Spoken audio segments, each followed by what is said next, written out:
This is Simply's Fantasy Football. Welcome to the Simply's Fantasy Football channel, where we are going to make winning your fantasy football leagues simple, and we're going to make it easy. So today, the very first ever video we're going to be releasing on Simply's Fantasy Football is the top 14 NFL rookie rankings. Now, this is skilled position players. Just preface that right now. I'm not doing a super flex. I'm not doing a tight end premium, anything like that. Just a standard half point PPR, how I would draft in a regular formatted league. So, without further ado, let's get into the video. So, number one, we have Breece Hall. Now, Breece Hall is a guy that for the last couple of years, people kind of knew he was going to be here. He was going to be at the top of the board in 2022, and that he was going to come in and he's going to make an impact on whatever team decides to draft him. Now, to preface all these other guys, everything is going to be completely dependent on landing spots, but I think Breece Hall is the most bulletproof out of the bunch here, simply because he has all the tools to succeed at the NFL level. He has size. He's 6'1", 220. He has the stats to back it up. This year he rushed for almost 1,500 yards, 5.8 a carry. He was doing it all. He had multiple games with multiple catches. I mean, he's the prototypical NFL running back that you're looking for going into the next level. Now, the one thing that I would say about Breece Hall and every running back in the class is none of them are going to wind up giving you the same production, in my opinion, that a guy like Jonathan Taylor or DeAndre Swift or Cam Akers were going to give you from a couple years ago. Now, they would probably be just under those players, probably in the Cam Akers range. Breece Hall would probably be in the Cam Akers range, like of possibilities as what you could see on the field. But it's not my comp for him. I'm just saying fantasy production-wise. And so that's who I'd have as my number one. If I had the 101 in a rookie draft, I'm taking Mr. Breece Hall. Now, on to number two. Running backs are king in pretty much any fantasy league because there are so few good running backs that once you find one that's in a good situation, that is a good player, you have to lock them up. And so my number two off the board is Mr. Isaiah Spiller. Now, I know it sounds like I'm just regurgitating a lot of other draft boards, but I'm not. I've actually put a lot of thought into this. If Kenneth Walker and Isaiah Spiller go to different situations and say Kenneth Walker has a better opportunity in front of him, I have no problem moving Isaiah Spiller multiple spots down my draft board. In fact, Isaiah Spiller, the reason I'm not as high on him as Breece Hall is he kind of looks like he's running in quicksand at times.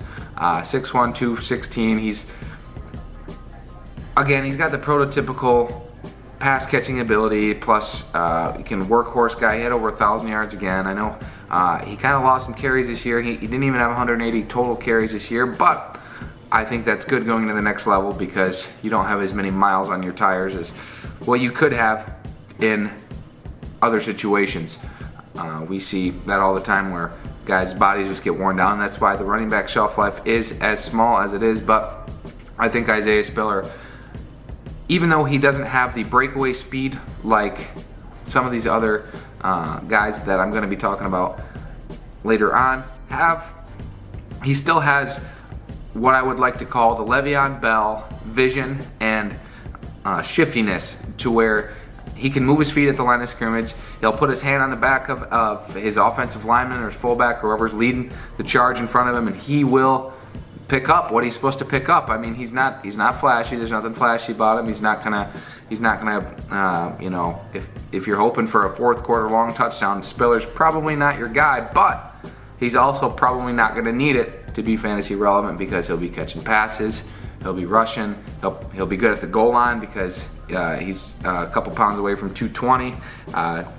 Guys like this, he's going to be good in the NFL, and I'd be happy to take him in a good situation at the 102 in a rookie draft. So number 3 is to where I start to get a little bit into my feels, because a lot of people will probably put Treylin Burks here, but not me. I'm not in love with the flash. I'm not in love with the idea that he's a 6'3", 225-pound guy who can run a 4.4. I want to look at what I see on tape and what I think translates to the NFL game. So that's why at my 103, I'm putting Mr. Garrett Wilson, Ohio State. Now, I know the biggest knock on Garrett Wilson's going to be he's not even 200 pounds. He's kind of he's 6 foot. He's not 6'3" like Burks, or 6'5" like Drake London. But let me tell you, if you watch his tape, the man's body control is just otherworldly. He has hands. He's great at catching the ball with his hands. He's not one of those guys that will catch the ball with their body, so he's probably not going to have issue with drops in the next level. We see him going against good talent. For instance, the Michigan game this year. I know Ohio State lost to Michigan, but there were some plays over some good cornerbacks where he goes up and mosses them. So if there's one guy that I'm confident about his game will translate to the next level, it's a guy who's always open, his route running's crisp, his hands are nice, and he can make a defense look silly. Garrett Wilson, that's the guy who I'd take as the first receiver off the board. Now at the 104, this is the guy who I think has the highest upside in the receiving class. And again, no, it is not Treylin Burks. At 6'5", 210 pounds, through 8 games this year, this player had almost 1,100 receiving yards, 7 touchdowns, 88 catches, which actually looks kind of like the full year stat line of Treylin Burks, except he had 22 more catches, about the same amount of receiving yards. But this was in 4 less games. Now I'm talking about the USC Trojan, the USC wide receiver factory, man made into an even bigger of a man, Drake London. This guy, 6'5", 210, used to play basketball, is just dunking on these guys. He can go up and get it. He is a hard man to take down. When you watch his highlight tapes, if you see this man in open field with one cornerback on him, he's gained probably 4 or 5 more yards before another cornerback is laying a paw on him.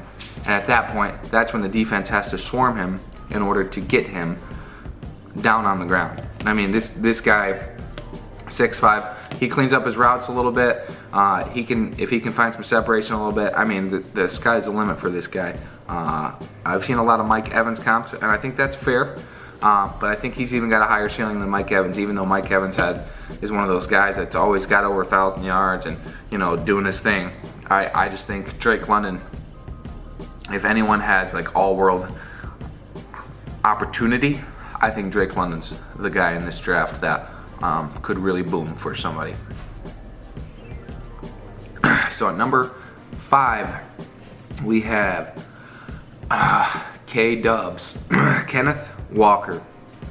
Now, again, like I said earlier, Kenneth Walker is the guy that I'm a Michigan State guy. I'm from Michigan, and boy, do I love me a good Kenneth Walker run, because watching his craft this year was just insane. I mean, he'll slip a couple tackles, or his hole won't be there, so he'll bounce it out to the outside, and he is just a master. He almost, in a sense, some of his runs, and I'm not comparing him to him, but some of his runs were Barry-esque in the fact that he had bounced tackle and made plays out of nothing, made something out of nothing. And he was the offense at Michigan State this year that made it, won as many games as they did, were as impressive as they were on offense. And I mean, he's the guy that really took him there. And even when he was not even with Michigan State, he still was a very impressive cap. And I think the right situation, right coach, and he starts catching more passes. Kenneth Walker, even though he's a little undersized, he's got what it takes. Excuse me. So number 6, we're talking about the guy who you probably think I've hated on a little bit. And I wouldn't say I've hated on him, but because I do think he definitely has some talent. 1,100 yards, 11 tutties in the hardest conference to play football in the NCAA. Mr. Treylin Burks, he had some atrocious quarterback play, and maybe not the best coach, and maybe not the best surrounding core, and he still did his thing. But with that being said, I never really saw him outside of some bubble screens, or I never really saw him creating for himself. I felt like the offense had to scheme to create for him, and for that reason, I bumped him down to my number 6. I've seen him as high as 101. I'm not that crazy high on Treylin Burks, but I still do think he is a freak of nature with freak of nature talent. That's why I'd still take him in the top 6 of my rookie draft.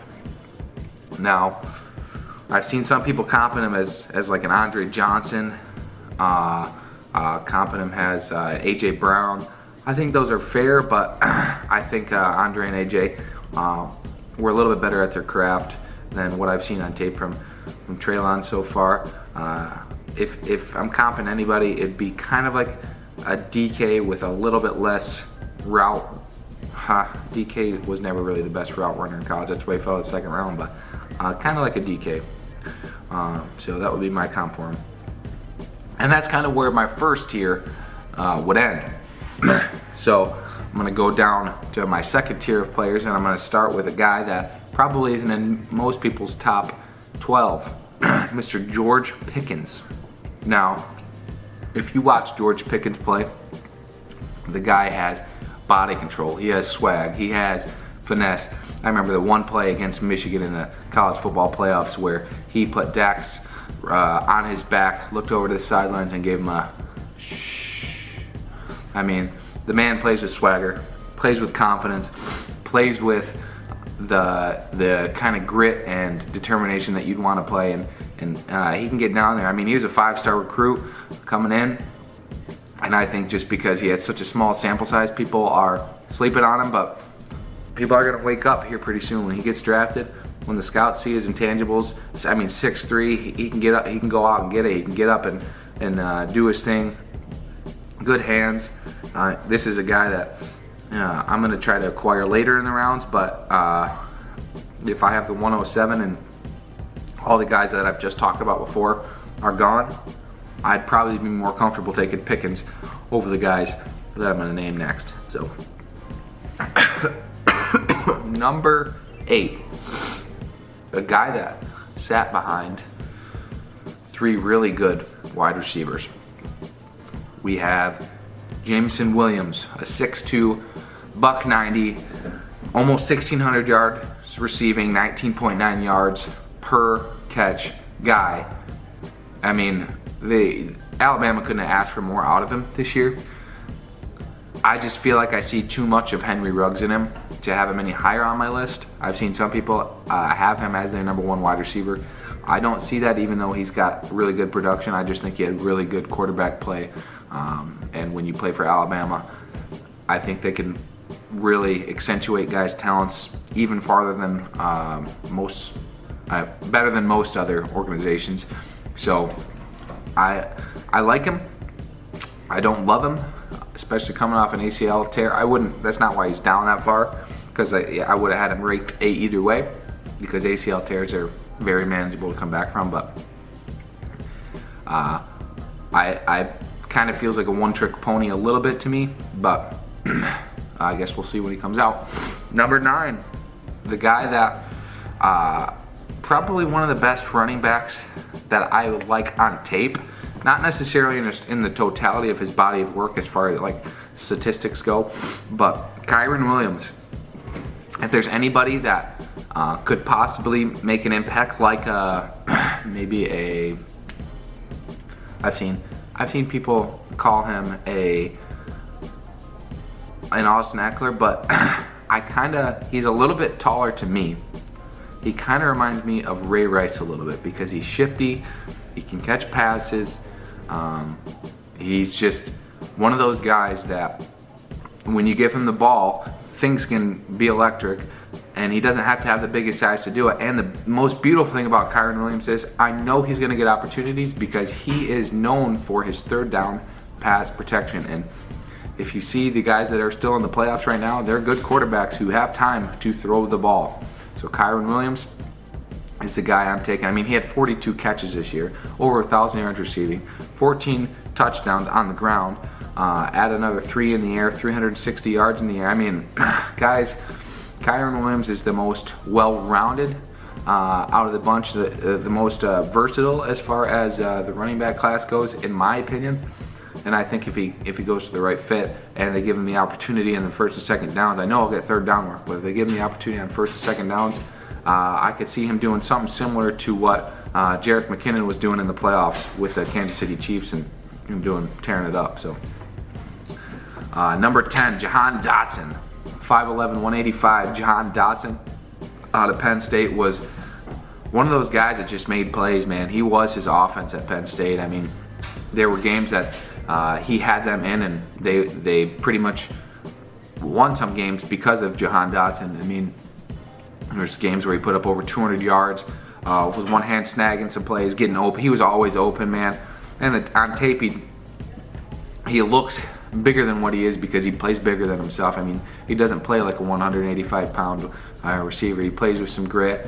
He's open. I mean, Jahan Dotson, he goes to a good situation. I could comp him to a guy like Terry McLaurin, pre-Taylor Heineke. So I think he could be a guy like McLaurin. Same conference, different school, but very similar to me as far as what I think he could produce like at the next level.